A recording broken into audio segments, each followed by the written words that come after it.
Welcome back to We Know Sports. I'm your host, Mr. B. Today we have a very exciting show for you.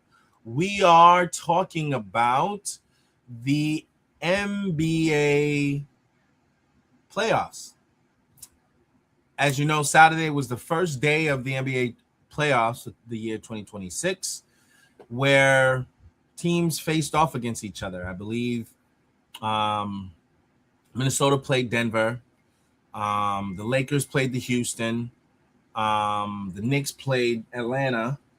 And it was a pretty great first round series. So we're going to summarize everything that happened in those series and kind of weigh in on what we think is going to happen next and who may potentially take those series after the initial performance. That being said, let me go ahead and update it. Now, there are some storylines to talk about as a result of the first round. LeBron James being one of the older players in the series, him and Kevin Garnett are facing up against each other. Fortunately, Kevin Garnett didn't play, but LeBron did actually play, and he played well. So let's jump right into it and see how everything played out. They said he couldn't do it himself anymore. Down to three. James falling away, puts it up, puts it in. It's about control. That's really what they needed him to do, and he's been more in control of this game than anybody on the floor. Rudy Gobert locked down Jokic. Early on, Gobert being active, causing some problems for the Joker. 4 turnovers because of his activity. And we had a lot of excitement in New York and Cleveland as well. But we got to start in Denver for last year's rematch between the Nuggets and the Timberwolves. And it wasn't a pleasant sight for the home crowd as Nikola Jokic opened the game a little sluggish. It's Jokic into Gobert. The ball was deflected. It is out of bounds. He's the X factor on this team. Offensively, when he's playing this way, this team is really, really good. And he gets the turnover and hammers it home. The driving and pounding of Jokic. Gobert is there with another steal, his second. Dosunmu, Reed hammers it home. The Wolves jumped to a 12-point lead at the start by forcing 4 turnovers by Jokic and converting them into easy points on the other end. Nikola's usually toying with Gobert, but last night it looked like Rudy had him all figured out. Well, at least in the first half, limiting his impact to only 6 points and 7 assists on 2 for 4 from the field. However, Jamal Murray couldn't be stopped in the second quarter. Working through traffic, facing Conley in the fadeaway. And they attempt the 7th most free throws. Murray, he's got another one. McDaniels initiates the offense and serves as a playmaker. Murray got a great screen on top by Jokic. Murray brought the Nuggets right back in the game with 14 of his 30 points in the period. And before we move on to the second half, I gotta show you this beautiful move by Ant through traffic. Edwards slashing, driving. Are you kidding me? He was decent before the break with 11 points on 50% shooting. But in the third period, the game flipped on its head. Boy, Denver really struggled from 3 to begin, but they finished 8 of 11, and the reverse is in. What a play, and it's the biggest lead for the Nuggets today. Jokic flashing his way into Gobert. Rebound, Gordon. They'll accelerate. Gordon. With the Joker back in his groove, the Nuggets took a 7-point lead in the middle of the quarter. And the best thing was, their run was just getting started. Reed is on Jokic. McDaniels goes out on Murray with the screen and the switch and the shot. 7 consecutive shots. Jokic, Murray, boy, they're going in. They're feeding him. Oh, Gordon! Parachutes in. Hammers it down. From Jokic, who will set the screen. And Murray. Jamal caps off an incredible 17-2 stretch for Denver to take a 15-point lead and send the crowd into a delirium. But a possession prior, Jaden McDaniels made everyone boo at him because It's picked up. McDaniels got it. And McDaniels coming in late for the play and pushing Joker in the back. AG has some words. I don't know if that's a fight he really wants to pick. AG eyes get big. They get I'm more so McDaniel. Yeah, 'cause he's quiet. In a clear act of frustration, Jaden shoved Jokic into the first row and got hit with a tech. He was lucky that Nikola wasn't in his angry mood, so things didn't escalate. Then Edwards tried to weather the storm with some crafty moves to the rim, but only managed to narrow the gap to 12 heading into the fourth. But with Jokic on the bench for a breather, the Wolves got up and running, gaining some momentum on their side. Julius Randle. Good feed, Gobert. Randle rebound. Edwards with the ball. He's got 15. Long shot. That'll go. The Sumo cut the lead to 7, which forced the Nuggets to call a timeout. So with the Joker back in the game, it was time to get serious.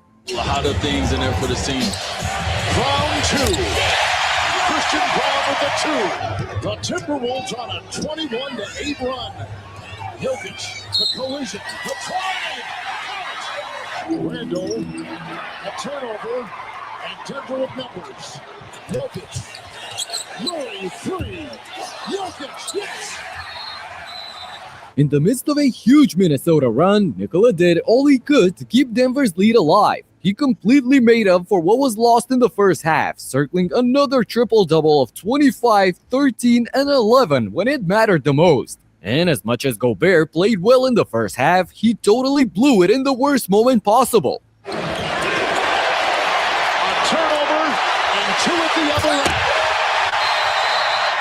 Bruce Brown elevates the crowd to another dimension with his fast break dunk to give his team a 9-point lead. A couple of minutes later, after Julius Randle cut the deficit back to 5 points, the universe smiled upon the Nuggets, sending a little gift from heaven when... That would have counted had it gone. It's an offensive rebound. Didn't touch the rim, did it? Oh my goodness! Jamal's half-court heave just grazes the rim enough to reset the clock, and the ball eventually ends up with Murray again, who fires a bullet pass to AG down low. Amazing! This seemed to be soul-crushing for the visitors, who didn't have luck on the other end as well. You gotta keep playing this game all the way through. Edwards through traffic. That may have been in the cylinder. Wipe it away. Will not count. Rudy was eager to put the ball back and got called for an offensive interference. Nothing was going in Wolves' favor in the clutch. Finish it out, and they did, and it was end up getting a dunk by Aaron Gordon. That ball fouled. Gordon was fouled on the play. Johnson by Randle. 2-point shot is down. Cam Johnson puts the final nail in the coffin for Minnesota as the Nuggets prevail at the end, but harder than expected, to be honest. Moving on to LA now, where the Rockets got some bad news before the game. Kevin Durant was feeling pain and discomfort in his right knee and was ruled out for the night. So take a look at the box score. It's actually insane. The Rockets took 93 shots during the game, opposed to the Lakers' 66, to have 27. Okay. I'm going to comment on the first game.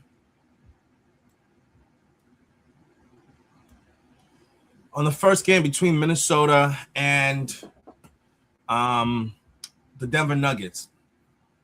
I, in my original assessment, picked Minnesota to lose the series.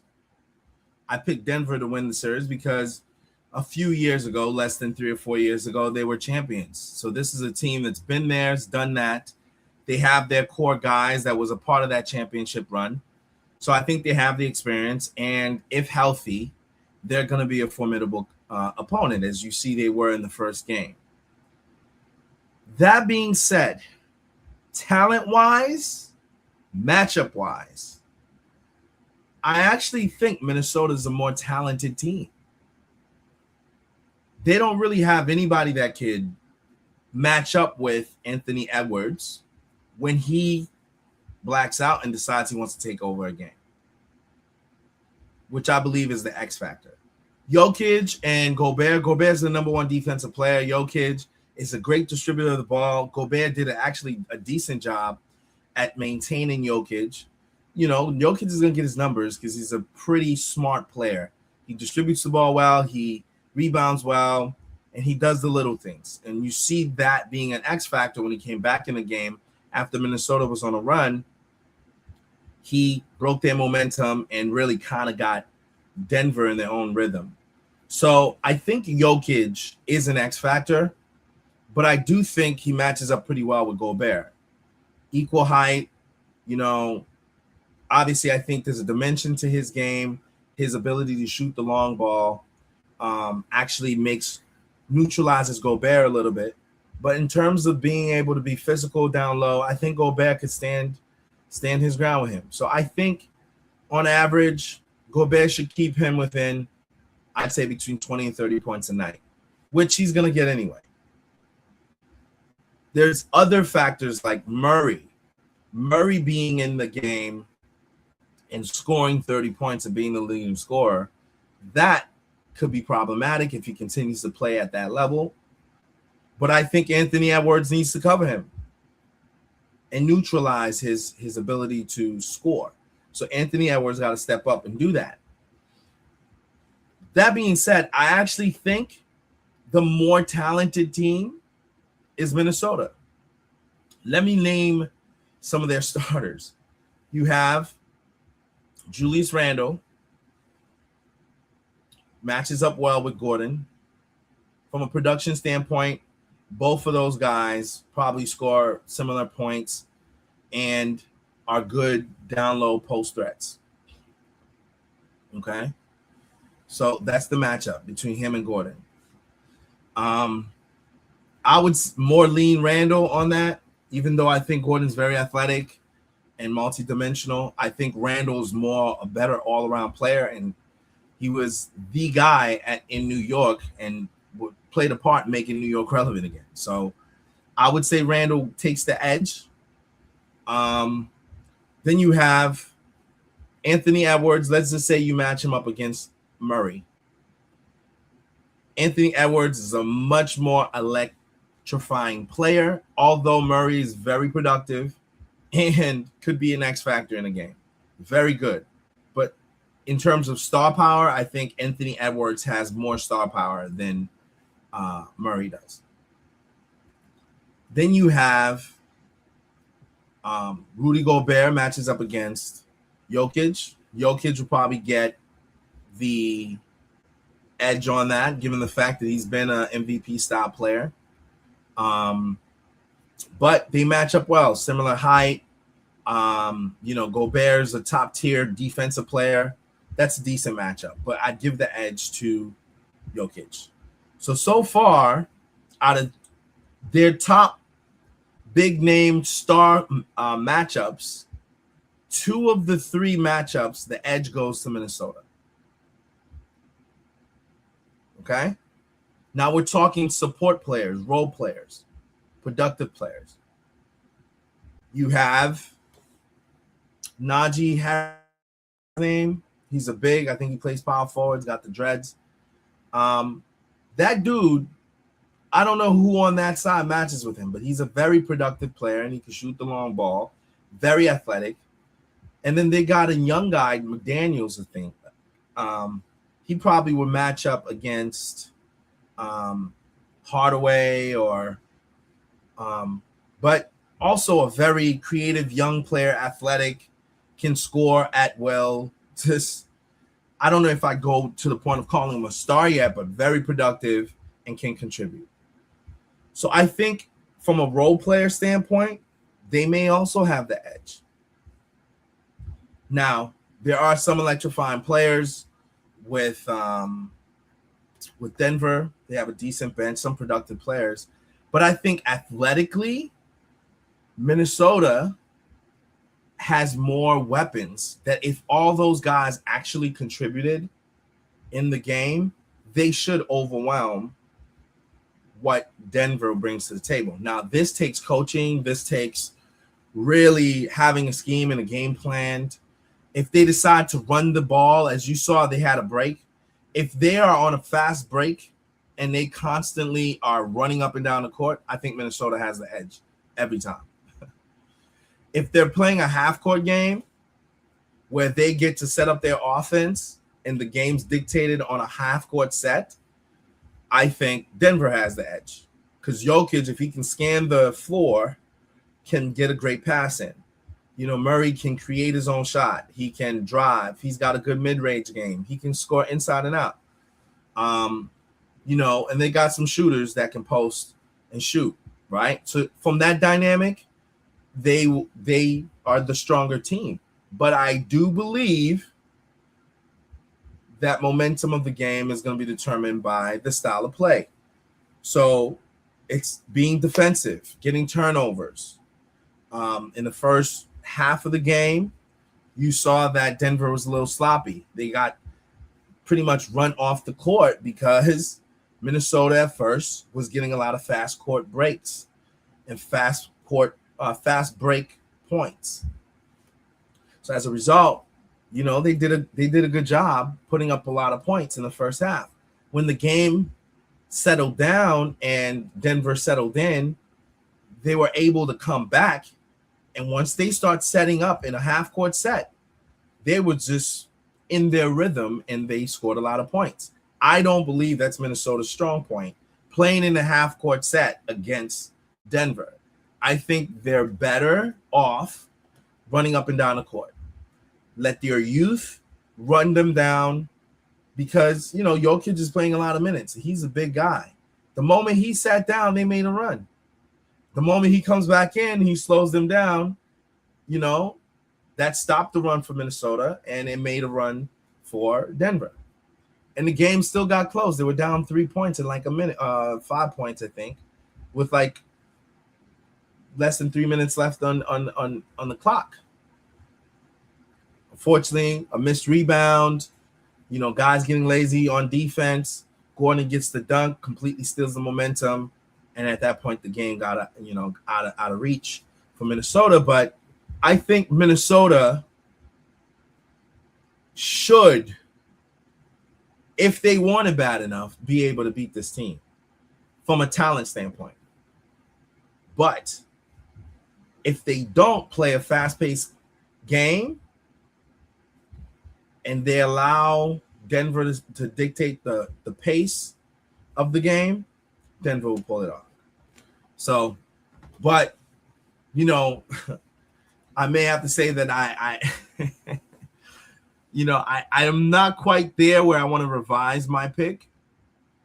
But watching them play, I had to acknowledge that that's a pretty explosive team. All right, moving on to the Lakers and interference. Nothing was going in Wolves' favor in the clutch. Finish it out, and they Randall, 2 points. It was feeling pain and discomfort in his right knee and was ruled out for the night. So take a look at the box score. It's actually insane. The Rockets took 93 shots during the game opposed to the Lakers 66. To have 27 more shot attempts than your opponent is crazy. Jabari Smith well defended by DeAndre Ayton. Guarded by Jackson Hayes. Spins. Hayes trying to stay with him. Blocked by Hayes. Perfect defense. Drives inside. Kicks it out in the corner. Thompson three-pointer. Air ball. But they were missing a lot. Aside from Tari Eason, who had a perfect night of 16 points and 10 rebounds on 7 of 7 shooting, the rest of the team was horrible. Just 32% from the field and 29% from 3. Then we look at the turnovers. Houston played solid defense, forcing 18 loose balls by LA. And throws it away. Tried to get the trailer. Kennard saved it as he goes into the crowd. Sengun back up top. Shepard clear look. Can't get it to fall. And James another rebound. James spins and lost the handle. 3-on-1 break. Smith back for Thompson. Throws it ahead. Okogie back shot. He missed it. Too strong off the glass. Deliberate by the Lakers. Thompson with a steal. James in pursuit. Thompson inside. Blocked by LaRavia as Thompson goes crashing to the floor. There was a lot of contact there. But they weren't converting them into points on the other end either. In fact, they won the fast break battle, but only by 7 points. Next, we go inside the paint, where the Rockets dominated, grabbing 21 offensive boards. That's huge compared to LA's 3 on the other end. Comes up short. Tate, another tough rebound, gets fouled. Thing for him, as much as he attacks the glass and gets downhill, he better pick that number up. Attacks. Hachimura right there. Capella too strong. Hachimura the rebound. Excellent interior defense that time. Sengun drives between 2 defenders, gets his own rebound, back up, shot won't go. As you can see, they did everything right, just couldn't put the ball in the basket. To have 18 more second chance points than your opponent, but to only score 17 points off of that is just not enough. And to a great surprise, the free throws were balanced as well, 26-25 for a slight Lakers edge. So with all that being said, who do you think won the game? LA, and it wasn't even close at the end. But how is that possible? Well, the Lakers offense was surgical. Falling away, another baseline shot is good. They've hit 6 of their first 7. Inside to James, kicks it out, Hachimura, corner 3.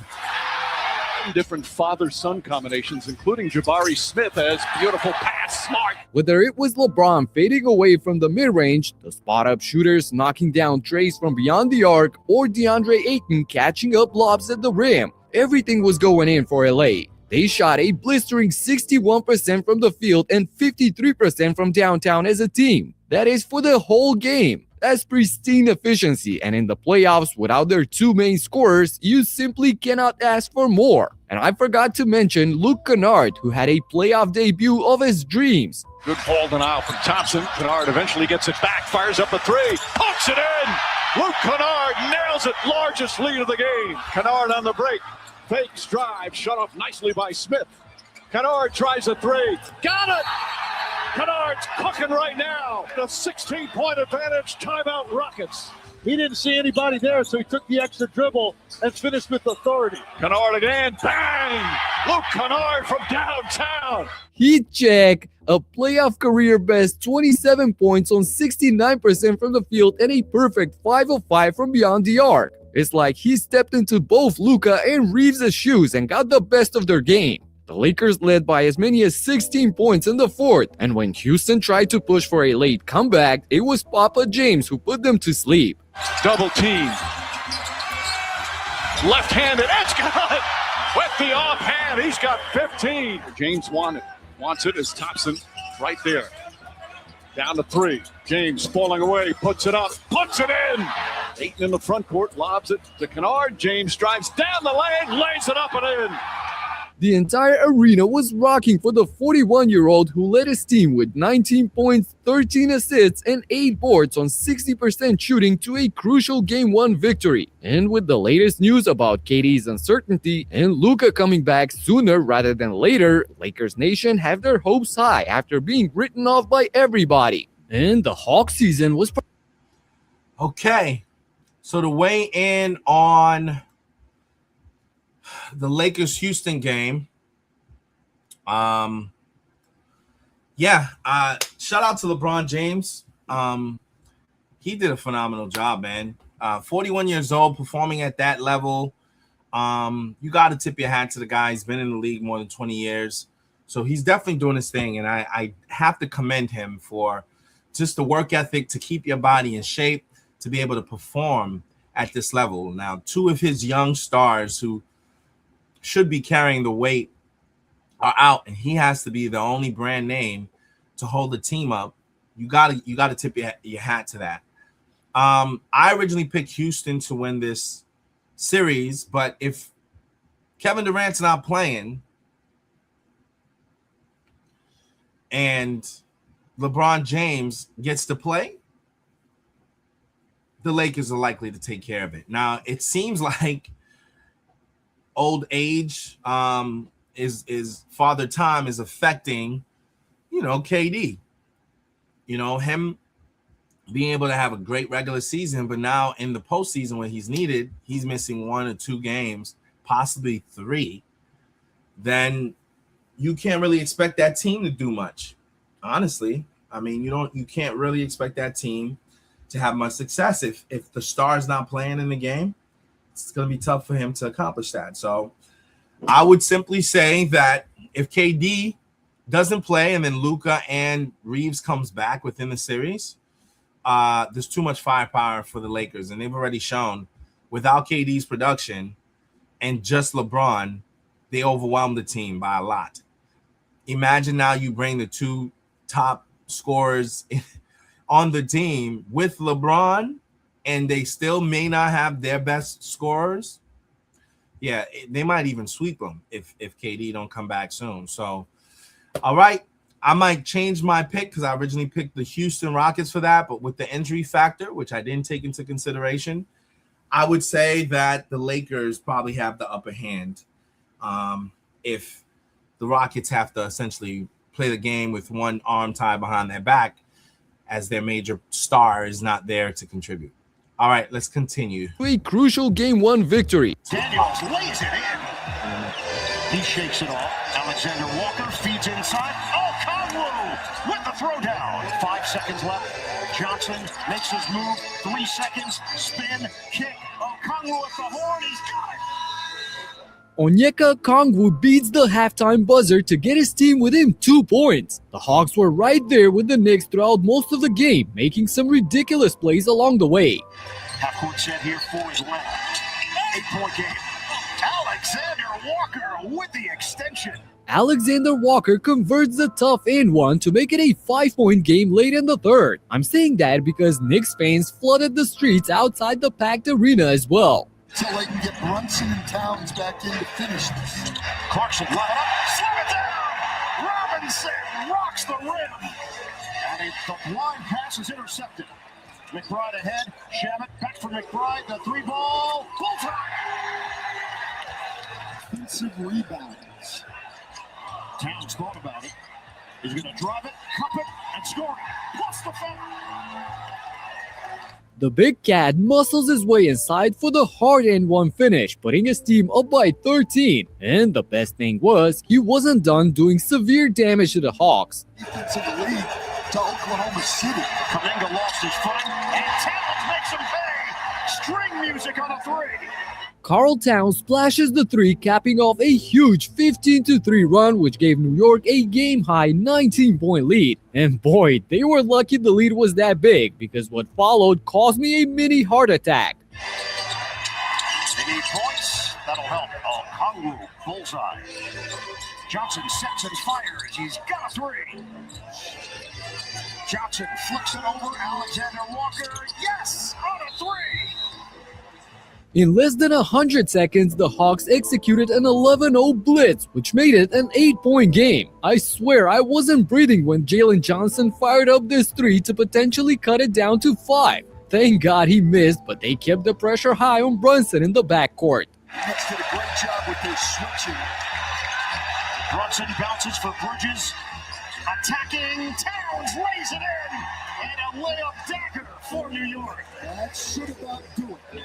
Sheesh, Towns finally stops the bleeding with his 25th point of the night, which ultimately sealed the win for my Knicks. Brunson added 28 of his own, with most of it coming in the first half. And no matter if he's a wizard for half a season, Knicks fans dedicated a special chant for Trae Young. Highly physical game 1. A lot of fouls called. Moving on to Cleveland now, where the Cavs faced off against the Raptors, who actually won the season series 3-0. However, okay, I'm gonna go and weigh in on the Knicks Hawks game. I like the Knicks to win this game. I didn't really think the Hawks would even be in it. I don't even know who they have anymore. Like, who's their players? Who's the star on the team? I don't really follow the Hawks. So it seemed like they put up a fight and was in the game towards the last few minutes there. They cut the lead down to about 5. So that's promising, given the fact that I don't know that they even have brand name players. But they were still able to compete. But I think the Knicks will sweep them. Like, I think this should be quick work, to be totally honest with you. Because Trae Young got traded.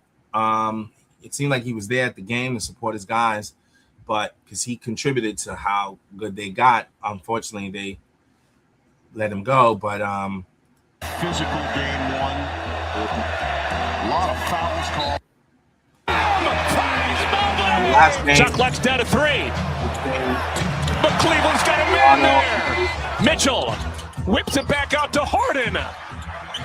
Got it! 3-ball for the Beard. the Beard fueled the Cavs to a 7-point lead in the first half with 15 of his 22 points and 6 of his 10 assists. but the third quarter belonged to Donovan Mitchell and Max Strus. First field goal for Toronto here in our second half. Talk about small adjustments can mean everything. Look at Max Strus. Harden turns the corner. Extra pass to Merrill. Strus. Oh, to the max. Strus puts Cleveland up by 20. He's been a revelation for them since returning from injury. 24 points on 8 of 10 from the field for Max in this game. And Spider kept pouring in as well. Mitchell. Oh, Got it again. Put it right in Ingram's eye. Mitchell. Inside. First dunk of the night for Donovan Mitchell. Donovan Mitchell, another floater. Mitchell led everyone with 32 points on 55% from the field, which proved to be enough for Cleveland to win Game 1 at home. Coach Rajakovic and Toronto need to look deep in themselves for answers if they want to prolong this series. That series is going to be another sweep. Cleveland's too deep. Lot of big name scorers on that team. Donovan Mitchell put up 32. James Harden still got a little juice in the tank. He'll put up some numbers. And then you have Strus, 24 points. You know, I don't know that Toronto's got anybody that can contend with that. So that will probably be a sweep. 4-game series. But that does it for me. That's my take on the first round. Obviously, shout out to House of Heat, I believe. Heat Check, that's the name of the channel. He did a great job summarizing the game. I thought it was a good first round, definitely entertaining. And I'm locked and loaded for what the second game will look like a couple days from now, which is, I believe it will be on Monday. Today, we got a whole set of games that should be played, and I'll have some review videos for you guys on that as well. All right, guys, I'm Mr. B signing off on We Know Sports. Definitely support my other channels, the Intercourse Show. We have We Know News. We have a few other channels. So stay connected to what we're doing. We're trying to keep you guys entertained, but also weigh in on conversations pertaining to, you know, these games. All right, guys, have a blessed one. Weigh in, like, and subscribe to the channel, and just stay connected. Until we speak again, be well. God bless.